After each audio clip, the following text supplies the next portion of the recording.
How many of us wake up in the morning and then go to the Ministry of Finance to go and be taught? Lift up your hands. How many of us wake up in the morning and go to the Ministry of Food and Agriculture to be taught agric? How many of us who wake up in the morning and go and sit in the Parliament House?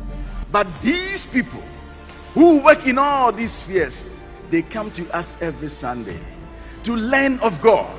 But when they come, instead of teaching them the word, we resort to prophesying into them. You be this, you be that.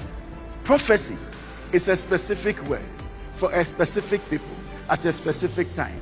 Other than that, the sure prophecy is the word of God that is to be taught, so that when there is a need at a specific time, at a specific place, to a specific person, God will speak.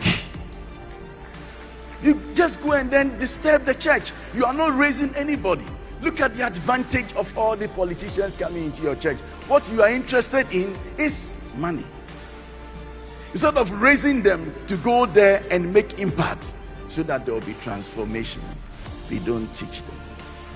See, the issue is from Jerusalem, go to Samaria, to the ends of the world. Jesus was talking in terms of nations. Move. He was not talking about communities, churches.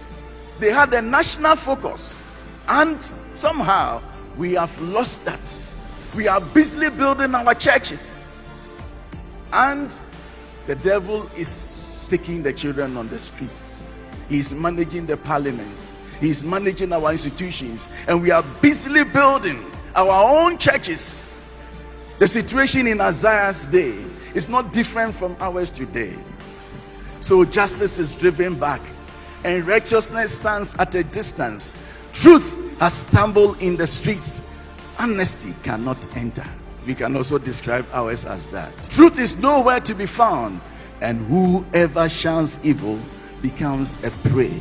The Lord looked and was displeased that there was no justice. If truth has fallen in the streets, and then these people come to Zion, into the house of God, and we teach them the truth, they will go out there and transform their society. I pray that God will help us, that we will refocus and save the land. The agenda is this flag,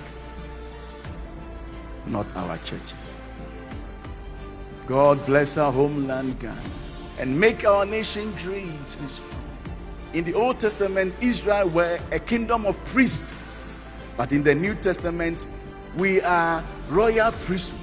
You couldn't function as a king and a priest in the Old Testament, but in the New, Christ has given us that space, because he functioned in both, he and Melchizedek.